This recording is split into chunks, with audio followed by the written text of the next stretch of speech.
സുധ ഓഫീസിലേക്കല്ലേ? ഞാൻ ഡ്രോപ്പ് ചെയ്യാം. വേണ്ട സർ, ഞാൻ ബസ്സിൽ വന്നോളാം. അതെന്തിന്? നമ്മൾ രണ്ടുപേരും ഒരേ വഴിക്ക്. ശരിയാണ്, പക്ഷേ നമ്മൾ തനിച്ച് യാത്ര ചെയ്യുന്നതല്ലേ ശരി? അതെ, അതാണ് ശരി.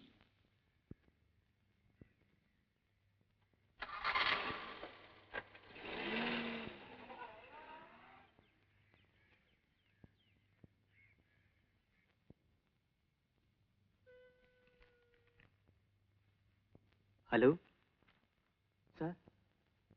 Yes sir. Okay sir. Okay sir. Thank you. ഇന്ന് ലേറ്റ് ആണല്ലോ സുധാമേ? കുറച്ച് ലേറ്റായി. ഗോപി സാർ അന്വേഷിച്ചു. അങ്ങോട്ട് ചെല്ലു. സാറ് കാണുന്ന മാതിരിയൊന്നും അല്ല. ദേഷ്യം വന്നാൽ ആളാകെ മാറും. ലേറ്റായി വരുന്നത് സാറിന് തീരെ ഇഷ്ടമല്ല. വേഗം ചെല്ലു.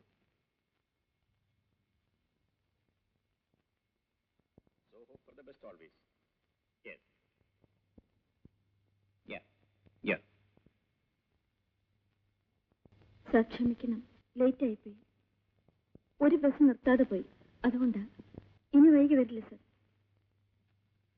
സുധയാണോ വൈകിയത് അതോ ഞാനോ?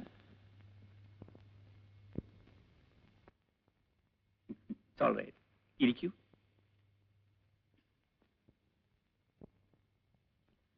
Messrs William Kodak and sons, Janpath road, Bombay 33. Dear sirs. May we come in, sir? Yes, come in. നമസ്കാരം സർ. എന്താ ജാഥയായി എല്ലാരും കൂടി? പണിമുടക്കോ പ്രതിഷേധമോ മറ്റോ ആണോ? അയ്യോ, സാറുള്ളടുത്ത് പണിമുടക്കും. സാറ് പണിമുടക്കിയാലും ഞങ്ങൾ പണിമുടക്കില്ല. സാർ, എല്ലാ വർഷവും ഇവിടുന്ന് എല്ലാവരും പിക്നിക്കിന് പോകാറുണ്ടല്ലോ. ഇപ്രാവശ്യം നെയ്യാർ ഡാമിൽ പോകാനാണ് പ്ലാൻ. നല്ല കാര്യം. എന്നാണ്? നാളെയാകുമ്പോൾ എല്ലാവർക്കും സൗകര്യമായിരിക്കും. ശരി, നാളെ തന്നെ ആകട്ടെ. അപ്പൊ എനിക്ക് സൗകര്യമായിരിക്കും. എല്ലാവരും ഫാമിലിയായി പോകുന്നല്ലേ, അപ്പോ ശമ്പളത്തിൽ നിന്നൊരു അഡ്വാൻസ്. അതൊക്കെ മിസ്റ്റർ രാജൻ തന്നെ ഏറ്റെടുത്തോളൂ. അഡ്വാൻസ് എത്രയാണെന്ന് വെച്ചാൽ അത് കൊടുത്തേക്കൂ. ശരി ശരി സർ. സുധയും കൂടി വരണം. വരാം സർ. മിസ്റ്റർ മോഹനെയും കൊണ്ടുവരണം. എനിക്ക് പരിചയപ്പെടാമല്ലോ. കൊണ്ടുവരാം സർ. ഞാൻ വരില്ല. ഒന്നുമില്ലെങ്കിലും നിങ്ങളാണ് എന്റെ ഭർത്താവെന്ന് അവർക്ക് എന്നെ കാണുമെങ്കിലും ചെയ്യട്ടെ. നിന്റെ ഭർത്താവെന്ന നിലയിൽ എന്നെ ഇനി ആരും കാണണ്ട. ഒരിക്കൽ വിവാഹപ്പന്തൽ വെച്ച് കാണേണ്ടവരൊക്കെ കണ്ടല്ലോ, അത് തന്നെ ധാരാളം മതി. എന്തിനാണ് എന്നെ ഇങ്ങനെ ദ്രോഹിക്കുന്നത്? ഞാൻ എന്ത് കുറ്റം ചെയ്തു? സ്വയം ചോദിച്ചു നോക്ക്, അപ്പ മനസ്സിലാവും.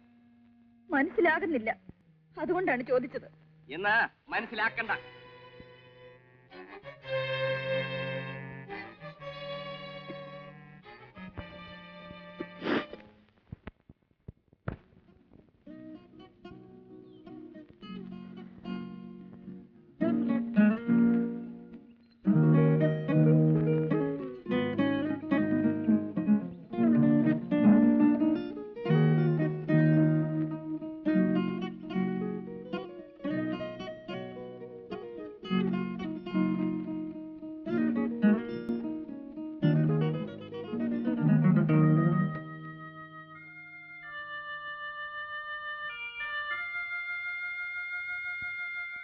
എന്താ സുധയെ തനിച്ച്?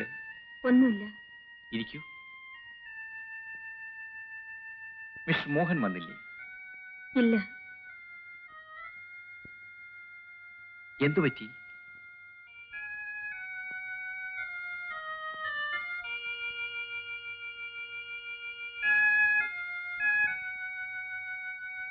സുധയുടെ കുടുംബജീവിതത്തെപ്പറ്റി ഞാൻ ചോദിക്കുമ്പോഴെല്ലാം സുധ ഒഴിഞ്ഞു മാറുന്നു. എന്തൊക്കെയോ ഇതിൽ നിന്നും മറയ്ക്കാൻ ശ്രമിക്കുന്ന പോലെ. സുധയുടെ കഥ കേൾക്കാൻ എനിക്ക് അവകാശമില്ലെന്നറിയാം, പക്ഷേ ആഗ്രഹമുണ്ട്. സുധയുടെ വേദനയെങ്കിലും പങ്കിടാൻ കഴിഞ്ഞാൽ അതെനിക്കൊരു ആശ്വാസമായിരിക്കും. എന്റെ ദുഃഖം ഞാൻ സാറിന് കൂടി പങ്കിടണോ? എനിക്കതിഷ്ടമാണ്. എങ്കിൽ പറയാം. അമ്മാവിന്റെയും അമ്മാവിയുടെയും ആഗ്രഹവും നിർബന്ധവുമാണ് ഞാൻ മോഹൻ ചേട്ടനെ വിവാഹം കഴിക്കണമെന്ന്.